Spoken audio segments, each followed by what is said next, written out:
Em todos os casos aqui, eu tenho uma letra maiúscula e um ponto final. Em todos eles, certo? Se em todos eles eu tenho uma letra maiúscula e um ponto final, todos eles são enunciados ou sentenças.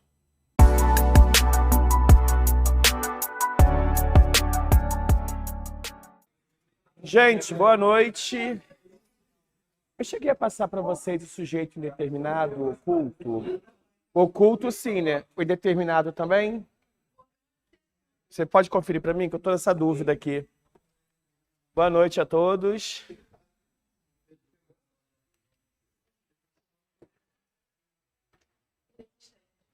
Parede inexistente? Então, beleza.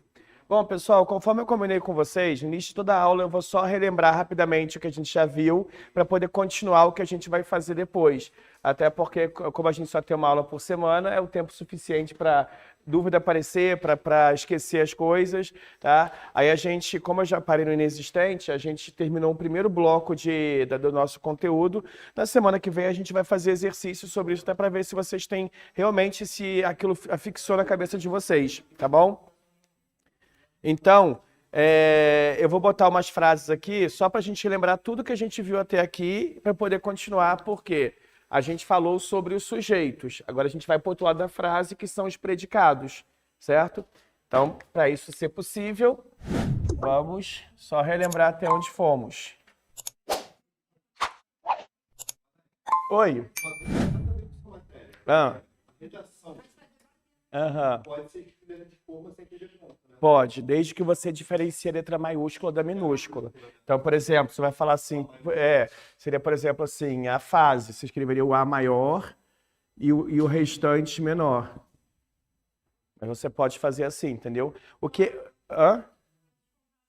Não, porque isso é uma coisa, não tem nem onde você descontar esse tipo de coisa, entendeu? Nos critérios de correção. Cara, para alguém perder a redação por letra feia, é preciso que pelo menos 3 avaliadores atestem que não dá para entender o que a pessoa escreveu. Então, assim, é uma coisa muito difícil de acontecer. É muito difícil. Vocês têm que evitar coisas que tiram ponto de bobeira de vocês. Eu já participei de muita banca de correção de redação e o desconto de ponto é muito grande com coisas bobas, né? Só para exemplificar, você tem a folha de redação, por exemplo. Aí você tem as linhas, né? Existe um tipo de texto que a gente chama de texto escultura, que perde ponto. O que é o texto escultura? A pessoa começa a escrever, aí não vai até o final da linha. Aí vem aqui e vai deixando uns buracos na linha. Se a gente notar que nesse espaço que está aqui caberia uma sílaba da palavra de baixo, isso já é um motivo para você perder ponto. Porque a justificativa é que a pessoa não sabe separar a sílaba. Aí desconta como erro ortográfico. Então, é não deixar buraco na lateral do texto, é usar a linha até o final, entendeu? Exceto, óbvio, no início do parágrafo, não.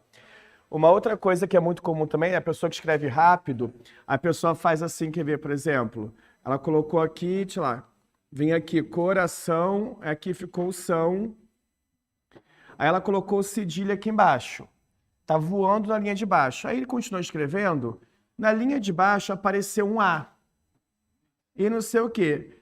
Quando a gente vai ler, vai parecer que o A é o acento da linha de baixo e não do cedilha de cima. É bobeira, mas a gente tira muito ponto por conta disso. Porque você está lendo a redação, a gente não lê uma redação por dia. Cada avaliador lê uma média de 200 textos por dia. Então você não consegue ler e reler a redação 300 vezes. Você lê uma vez e vai vendo, tipo, você vai marcando e vai tirando ponto. Então, é ter muito cuidado, assim, a letra é o menor dos problemas, é ter cuidado... Numa banca... Não, é porque assim, em toda banca, os professores são separados em grupos menores, cada grupo tem um número X de professores, a redação que passou por um grupo vai para outro grupo para que você tenha certeza. Porque pode ser assim, o cansaço pode ter afetado a visão do avaliador, porque a gente tem muita redação num dia só. Chega uma hora que inevitavelmente você se cansa, isso é humano. Então, toda a redação passa por 2 avaliadores em dias diferentes, em grupos diferentes. Grupos que não falam um com o outro. Se der uma discrepância de mais se a redação vale 10, é de mais de 2 pontos. Se vale 100, de mais de 20 pontos. Se vale 1000, de mais de 200 pontos. Se a diferença de nota do primeiro avaliador para o segundo for de mais 2, né, seja 2 pontos, 20 ou 200, não importa, aí vai para um terceiro avaliador. O terceiro avaliador tem acesso à avaliação dos 2 primeiros, e aí ele pode decidir qual que avaliou de forma mais coerente aquela redação. Então pode passar por até 3 avaliadores, por 2 com certeza. Entendeu?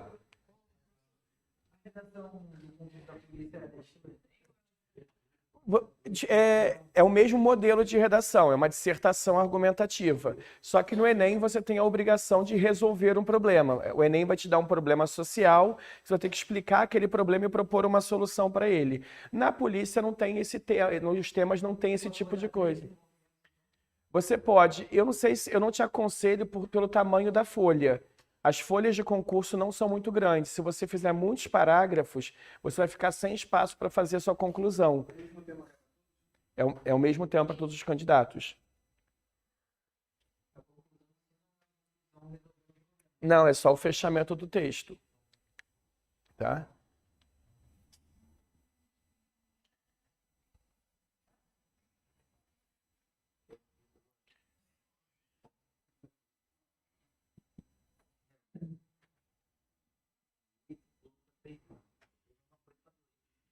Bom, gente, então olha só. Só para lembrar o que a gente já fez até agora, em todos os casos aqui eu tenho uma letra maiúscula e um ponto final. Em todos eles, certo? Se em todos eles eu tenho uma letra maiúscula e um ponto final, todos eles são enunciados ou sentenças. Tudo que tem letra maiúscula e ponto é um enunciado e uma sentença. Concorda que todos eles têm sentido completo? Então, todos eles também são frases, certo? Todos eles não têm também um verbo? Ó, aqui tem o verbo entrar, aqui tem o verbo ocorrer, fazer e haver. Todos eles têm verbo. Então, são também períodos. E são também orações. O período é uma frase com verbo. A oração é o verbo. É o verbo e o complemento dele. Então aqui, olha, qualquer um desses são sentenças, porque tem letra maiúscula e ponto de encerramento. Todos eles são frases, porque tem sentido pleno, são enunciados com sentido pleno. Todos são período, porque o período é uma frase com verbo. E tudo que tem verbo é uma oração. Então a prova pode se referir a qualquer um desses como sendo qualquer um desses nomes que eu coloquei aqui. Hã? Aham. Não, mas assim, tem questões que vocês vão ver que vai aparecer assim, ó, letra A, vai pegar um trecho lá e vai dizer que o trecho tem uma frase, 2 orações e 2 períodos. Entendeu? Vai vir assim, tem muita questão que vai vir assim para vocês verem esse tipo de coisa. Aí vocês vão ter que olhar, conferir qual deles vai conferir isso. Hã? Não, porque você pode, para dentro do período tem que ter oração. Mas tem oração que não é um período. Se a oração não para ser período tem que ser antes uma frase. Tem que ter sentido pleno. Para ser oração não precisa ter sentido pleno. Hã? Cantou não é, porque cantou o quê? Mas é uma oração. Entendeu? Para ser período tem que ter verbo, mas tem que ter sentido pleno. Para ser oração não precisa, basta ter o verbo. Certo? Aí olha só, eu disse para vocês também que se a frase não tem vírgula, tudo que está antes do verbo é o sujeito. Então na primeira frase ali, tem alguma vírgula? Não. Então tudo que está antes do verbo é o sujeito dessa frase. Então isso daqui é o sujeito. E o restante é o predicado. As frases ou períodos são formados por sujeito e predicado. Certo? Então, se na minha frase não tem vírgula, o que está antes do verbo é o sujeito. Tá? Então, ali está o sujeito. A frase aqui começa com o verbo, não começa? Se começa com o verbo, tem alguma vírgula aqui? Não. Então, muito possivelmente, o sujeito está depois. Tá? Aí entra numa regrinha que eu expliquei para vocês. Para ser um sujeito, tem que ser um substantivo. Substantivo é nome de coisas. tá? Então, reparem aqui, ocorreram, está no plural. Eu tenho manifestações, tumultos e festa. Tenho 3 substantivos nessa frase. Para ser um sujeito, tem que ser um substantivo, mas ele não pode ter preposição. Foi uma regra que eu passei para vocês. Eu tenho esse substantivo e esse. Só que esse substantivo aqui tem uma preposição antes dele. Então, ele não é um sujeito. Esses dois têm? Não. Então, eles são o sujeito dessa frase. O sujeito apareceu depois. Tanto que eu poderia falar, manifestações e tumultos ocorreram na festa. Tá? Infelizmente, na prova de vocês, se forem pedir sujeito, nenhuma frase vai estar nessa ordem aqui, tá? Eles vão pegar frases fora de ordem. Então, vai ser importante vocês tentarem achar na frase os substantivos sem preposição. Certo? E lembrando que o sujeito tem que concordar com o verbo. Então, o verbo está no plural, tem que ter 2 aqui. Então, esse é o sujeito. Tudo bem? Agora aqui, a frase começou com um verbo. Certo? O sujeito poderia estar depois, mas o verbo não está no plural? Tem alguma coisa no plural aqui? Então, alguma dessas palavras pode ser o sujeito? Não. O verbo está no plural, não tem nada no plural aqui para concordar com ele, isso daqui não tem sujeito. Isso daqui é um sujeito indeterminado. Quando está no eles, é indeterminado.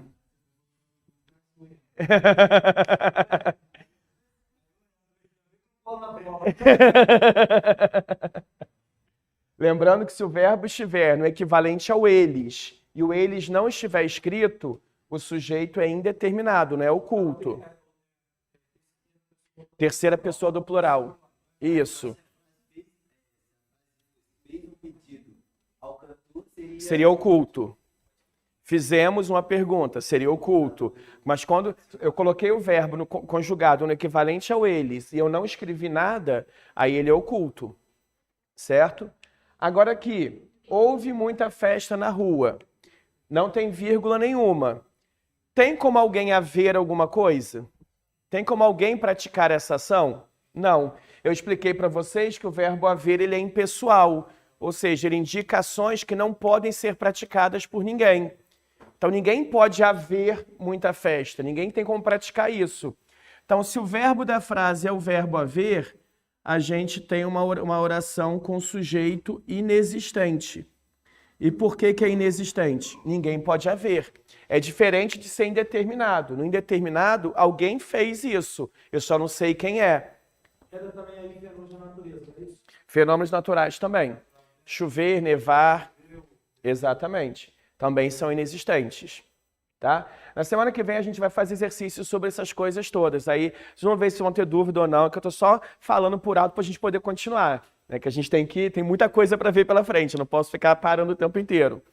Então, gente, a gente vai agora para os tipos de predicado. Ou seja, até agora a gente estudou o sujeito, a gente vai estudar o outro lado da frase agora, que é o predicado. Certo? Deixa eu só botar a regra aqui.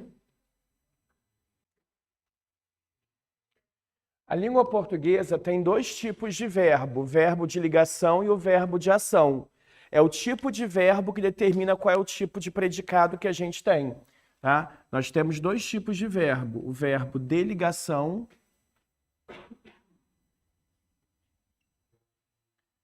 ou o de ação. São os 2 tipos de verbo que nós temos. Então, para eu saber o tipo de predicado, eu tenho que saber primeiro o tipo de verbo.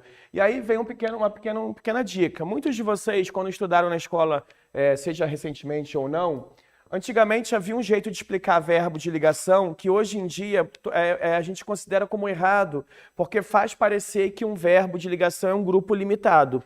Não sei se vocês vão lembrar disso, mas falava na minha época de estudante, por exemplo, talvez na de vocês também, que os verbos de ligação eram ser, estar, permanecer, ficar, continuar, persistir e assim por diante. Eles são verbos de ligação? São, em algumas frases, em outras não. E tem outros verbos que não são em algumas frases e em outras são. Então eu quero que vocês aprendam a identificar o que faz um verbo ser de ligação. porque isso ajuda a gente em mais de uma questão, saber identificar o tipo de verbo. Então, o primeiro predicado que a gente vai estudar é o predicado nominal. Então, olha só, o predicado nominal é o predicado formado pelo verbo de ligação. Então, se eu tenho um verbo de ligação, o predicado obrigatoriamente é nominal. Tá? Então, eu vou exemplificar isso daqui para vocês.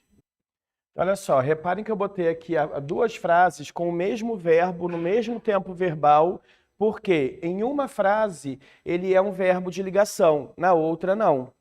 Então, como eu falei, a gente tem que saber identificar quando o verbo é de ligação. Como é que eu faço isso? Todo verbo da língua portuguesa muda quando a gente muda o sujeito. Então, por exemplo, esse daqui é o meu sujeito, certo? Se eu colocar o sujeito no plural, ele obrigatoriamente me obriga a botar o verbo no plural. Eu vou falar, eles andavam. Eles andavam. Quando eu fiz essa modificação, eu sou obrigado a mudar o na rua? Não. Isso é o que todo verbo faz. O verbo de ligação, ele é o verbo que faz diferente. Por quê? Como o nome dele diz, ele faz a ligação. Por exemplo, aqui, se eu colocar o eles, vai ficar, eles andavam. A gente fala, eles andavam doente? Não, eles andavam doentes. Agora, ó, o sujeito concordou com o verbo e o complemento concordou com o sujeito. Ou seja, esse verbo aqui fez a ligação da frase. Ao mudar o primeiro termo da frase, eu mudei todos os termos da frase. Então, na segunda frase aqui, esse verbo nessa frase é um verbo de ligação. Porque ele fez a ligação da frase. Nessa frase de cima, ele fez a ligação? Não. Então, aqui, ó, ele é um verbo de ação. Porque ele não fez a ligação da frase. O que eu tenho que ter para ter um predicado nominal? Não é um verbo de ligação? Então, em qual das duas frases eu tenho um predicado nominal? Na frase de baixo. Então, isso daqui é um predicado nominal. O de cima não. Certo? Se a prova de vocês for cobrar predicado, eles vão botar o mesmo verbo em todas as alternativas. Em uma alternativa só, ele vai ser verbo de ligação, nas outras não. Por isso que eu falei quando eu comecei a explicar que não vale a pena memorizar a listinha de ser, estar, permanecer, ficar, continuar, persistir, porque não são os únicos verbos de ligação que a gente tem na língua. Mas você não é obrigado a fazer isso, concorda? Você pode fazer. Aqui não, você tem a opção de não colocar no plural. Aqui você tem que colocar no plural, aqui você pode. Aqui você tem. O é de ligação também? O é verbo de ligação. O ser e o estar, verbo ser e estar, são os únicos verbos da língua portuguesa que sempre são verbos de ligação. Em qualquer lugar que eles aparecerem, eles sempre são de ligação. Não, o é uma conjugação do verbo ser. Então, o ser e o estar são os únicos que sempre são de ligação. Os outros verbos podem ser numa frase e não ser em outra. Então, eu vou botar mais alguns exemplos usando o mesmo verbo. Eu quero que vocês percebam uma regularidade antes de eu falar para vocês, até para ajudar a identificar o verbo de ligação e o predicado nominal, tá? Deixa eu botar aqui mais exemplos. Então, olha só, eu botei aqui mais 4 frases usando a mesma lógica. Se a gente for fazer aqui, primeiro, para ser um verbo de ligação, a frase tem que estar toda no singular ou toda no plural. Se eu tiver uma frase em que começa no plural e depois está no singular, a gente já descarta o verbo de ligação. Se isso acontecer é porque a ligação não foi feita. Porque na frase com a ligação, a estrutura toda acompanha o verbo. Então ali, por exemplo, na primeira frase, se eu colocar no plural aqui, as turmas, aqui vai ficar sentiram-se. Eu posso falar as turmas sentiram-se friorenta? Não, eu tenho que colocar friorentas.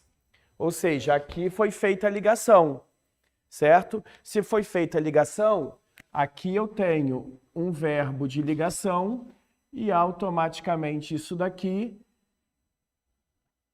é um predicado nominal.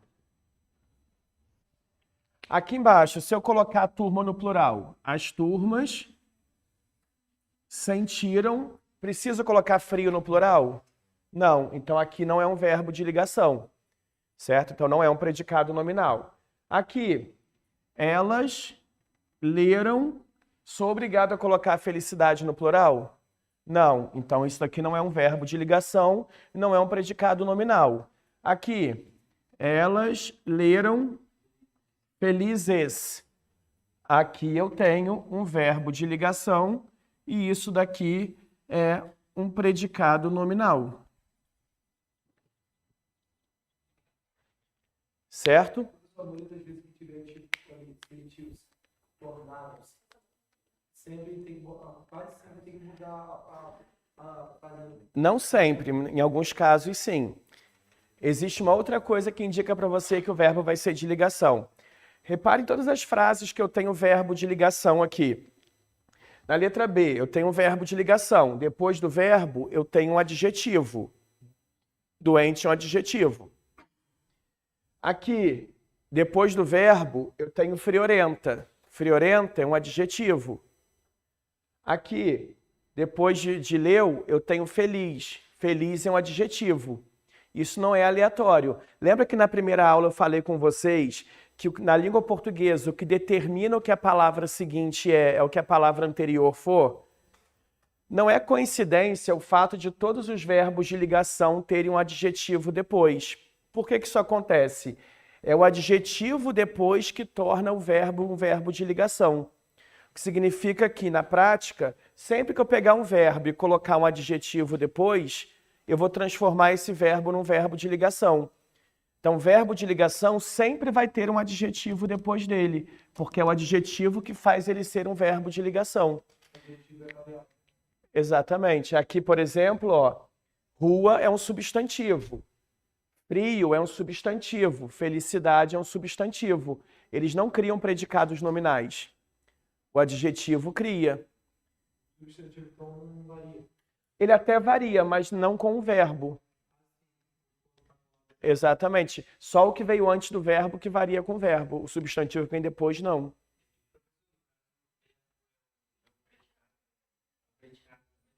O predicado é o verbo e o que vem depois do verbo. Tá? Então, gente, entenderam essa observação que eu fiz? Qualquer verbo que a gente, da língua portuguesa, que a gente colocar um adjetivo depois, automaticamente vai virar um verbo de ligação. Porque o adjetivo vai transformar esse verbo em verbo de ligação. Se eu falar, eu comi bolo, nós comemos bolo, não mudou. Agora, se eu falar, eu comi feliz, nós comemos felizes. Então, sempre que eu colocar um adjetivo depois de um verbo, esse verbo vai, se ele não era, ele vai se transformar em verbo de ligação. Então, o predicado nominal vai ser sempre aquele que tem um verbo e um adjetivo depois. Certo? Eu vou escrever essa observação aqui. Todo mundo entendeu essa observação? Então, gente, anotei aqui que eu acabei de falar com vocês, tá? Sempre que eu colocar um adjetivo depois de um verbo, se esse verbo já não era de ligação, ele vai se transformar em um. Então, na prática, o predicado nominal é aquele que você tem um verbo e logo depois um adjetivo. Só para vocês saberem, a gente chama de nominal porque a informação mais importante do predicado é o adjetivo, que vem depois. E o adjetivo é um nome. Nomes são substantivos e adjetivos. Então, é predicado nominal porque, ao invés do verbo ser a informação mais importante, o nome que apareceu ali é a informação mais importante da frase. Só por isso que é o predicado nominal. Todo mundo conseguiu entender o que é o predicado nominal e como identificá-lo? Vamos usar o bom senso, então. Se nós temos dois tipos de verbo, o verbo de ligação e o verbo de ação. O verbo de ligação é o verbo que faz o predicado nominal. Se o verbo não é de ligação, ele só pode fazer o outro tipo de predicado. Nós temos o predicado nominal e o verbal. Tem três, na verdade. Tem o verbo nominal também, que é a mistura dos dois, mas a gente vai ver só na outra semana. Tá? Mas pensa comigo. Nós temos dois tipos de verbo. O verbo de ligação e o verbo de ação. Se é um verbo de ligação, o predicado é nominal. Se o verbo não é de ligação, o predicado é verbal, que é o outro tipo que eu tenho. Certo? Então aqui, por exemplo, esse verbo aqui é de ligação? Aqui? Não. Então esse predicado é verbal. Esse verbo aqui é um verbo de ligação? Não. Então esse predicado é verbal. A mesma coisa aqui. Certo? Posso apagar o lado de lá, só para anotar isso para vocês? Claro. Eu vou explicar agora para vocês. Eu vou te explicar agora. Antes de mostrar o predicado, continuar isso daqui. Não. Eu só apagar ali e já vou te explicar isso.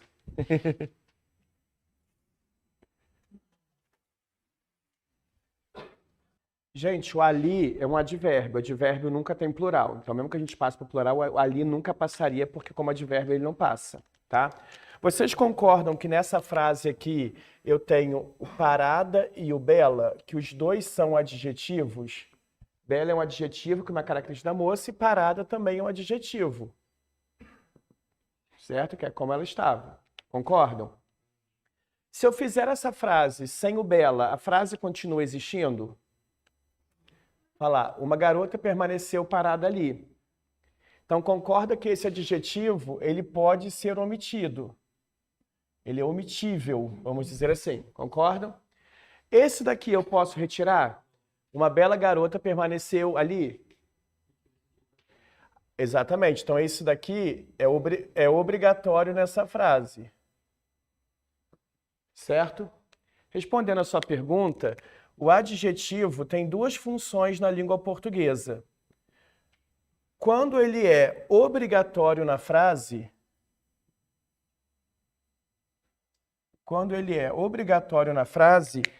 o nome dele é predicativo. Predicativo é o nome que a gente dá para os adjetivos que são obrigatórios na frase. Então, o parada é um predicativo por quê? Porque ele é um adjetivo e ele é obrigatório na frase. Tá? Quando o adjetivo ele não é obrigatório,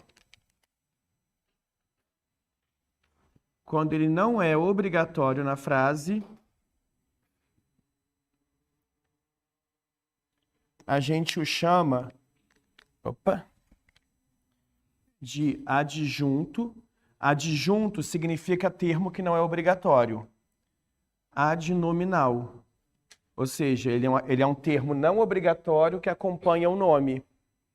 Então, o adjetivo, quando aparece um adjetivo na frase, ou ele é um predicativo ou um adjunto adnominal. A diferença é, quando ele é obrigatório, ele é predicativo. Quando ele não é obrigatório, ele é adjunto adnominal.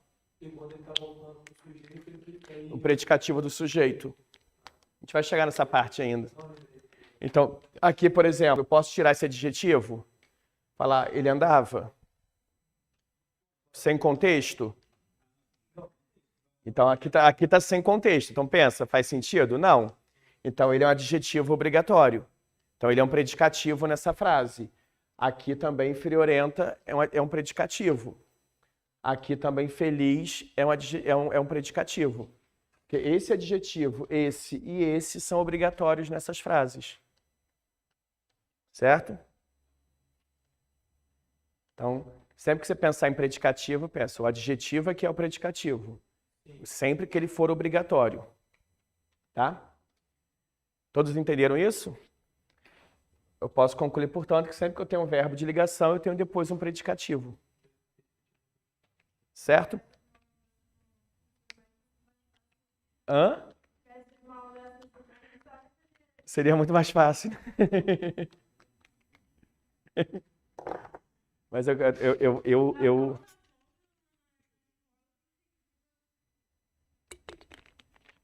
não gostava de português na época de escola também, não. Eu gostava de matemática, mas não entendia nada. Português eu não gostava, mas pelo menos eu entendia. Gente, vou só botar a definição aqui de predicado verbal, que eu até já falei com vocês, só para a gente poder continuar, tá? Eita, que passa muito rápido a hora.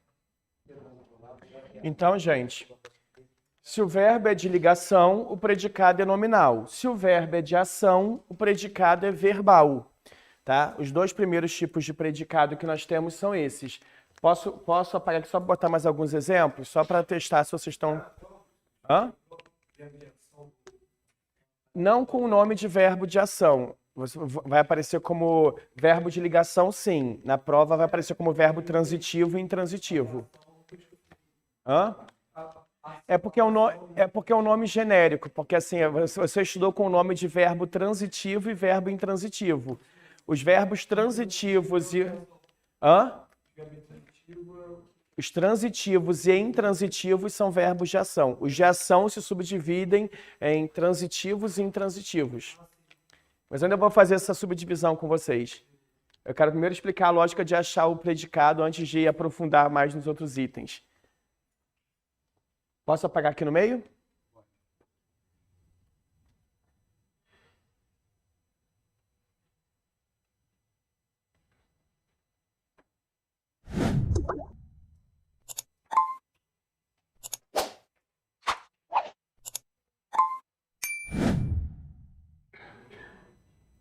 Podia ser pior, gente. Tem uma turma de português para estrangeiros, o pessoal que está pedindo cidadania brasileira tem que fazer uma prova de proficiência em língua portuguesa. Imagina explicar isso para quem não fala português. Imagina, vocês ainda falam português e não entendem os exemplos que eu dou, né? Tem que explicar essa mesma matéria para os caras que não falam a minha língua. Na turma que... Não é? A turma que eu tenho são 3 iranianos, tem 3 iranianos, tem 2 chineses. O chinês não entende nem esse alfabeto aqui. E se você escreve assim para o chinês, ele não sabe nem onde começa e termina cada letra. Para eles aqui é tipo é um risco. Ele não sabe diferenciar que letra que tem ali. Aí tem alguns franceses, é uma turma multiétnica, né? Só que assim, nenhum deles fala português. Para eles poderem pedir residência fixa aqui, eles têm que fazer a prova de proficiência em língua portuguesa. E a universidade onde eu trabalho é uma das que oferece essa prova, né? Eu estou dando aula para eles. Aí lá é caótico, porque eu tô falando, eles não estão me entendendo. Não, é até mais básico para eles, mas mesmo assim, cai em regras gramaticais também, algumas, não todas. Mas, por exemplo, na prova de proficiência tem questão que eles têm que identificar o sujeito e o predicado. Isso eles têm que saber fazer, o sujeito e o predicado, identificar o tipo de verbo. Só que eles, sim, eu estou falando numa língua que eles não estão entendendo.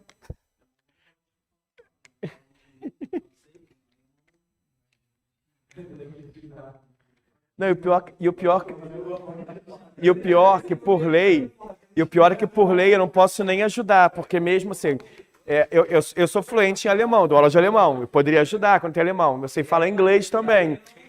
Por lei eu nem posso, mesmo que assim, fosse uma turma só de americanos, o curso é de imersão total, então eu não posso nem, mesmo que eu saiba, eu não posso nem falar.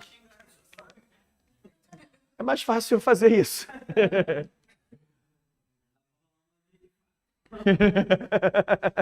É mais fácil eu xingá-los do que eles a mim. Gente, então olha só. Só pra gente encerrar aqui, olhem só aqui, por exemplo, aquilo que eu estava falando com vocês. Aqui está no singular, concorda? E aqui está no plural, concorda? Que antes do verbo está no singular, depois do verbo está no plural. Tem como isso ser um verbo de ligação? Não, porque se for o verbo de ligação, estaria tudo no singular ou tudo no plural. Então, se uma parte da frase está no singular, outra parte da frase está no plural, você já tem como deduzir, sem nem analisar nada, que você tem aqui um verbo de ação e que isso daqui é um predicado verbal. Certo? Porque o verbo de ligação não permitiria que isso acontecesse. A mesma coisa aqui, ó. Antes do verbo estar no plural, depois do verbo estar no singular. Não tem como ser um verbo de ligação. Então eu já sei que estão organizando é um verbo de ação e que isso daqui é também um predicado verbal. Só em casos como aquele que vocês vão ter que olhar com mais cuidado. Lembra que eu falei, ó, começou com um verbo, eu tenho que procurar se o sujeito não está depois. Ocorreu uma reunião na escola, não é a mesma coisa que dizer uma reunião ocorreu na escola? Não é a mesma coisa? Então significa que o sujeito é uma reunião. Se eu colocar uma reunião no plural, falar umas reuniões ocorreram, escola vai plural? Mas eu sou obrigado a colocar nas escolas ou eu posso falar umas reuniões ocorreram na escola? Então pode ser. Então não é um verbo de ligação também, porque eu não sou obrigado a mudar o que veio depois, certo? Então isso aqui continua sendo um verbo de ação. E isso daqui, junto com isso daqui, é o predicado verbal. O predicado é tudo menos o sujeito, mesmo que venha no meio do predicado, certo? Então, tentem assim, sair daqui hoje com essa ideia. Se você tem a frase, tá? Primeiro, se depois do verbo tem um adjetivo, é um verbo de ligação. E isso faz o predicado ser nominal. Se você tem uma frase, uma parte está no singular, outra parte está no plural, nunca vai ser um verbo de ligação. Então, o predicado é verbal. Se tiver tudo no singular ou tudo no plural, você troca. Se você for obrigado a mudar tudo, você vai ter um verbo de ligação. Se você não precisar mudar tudo, você vai ter um verbo de ação. Beleza? Todos entenderam isso sem problema? Compreendido? O predicado é tudo menos o sujeito. Qualquer predicado é tudo menos o sujeito. Certo, gente? Alguém tem alguma dúvida? Não? Então, muito obrigado pela atenção. Até semana que vem. E aí, curtiu essa aula? Então faz o seguinte, deixa agora mesmo o seu like para fazer com que esse vídeo chegue ainda mais longe e ajude ainda mais pessoas. Inscreva-se no canal e ative o sininho. Aproveite também para poder deixar o seu comentário aqui embaixo. Se tiver alguma dúvida, pode deixar também, que a gente vai estar acompanhando tudo. Valeu?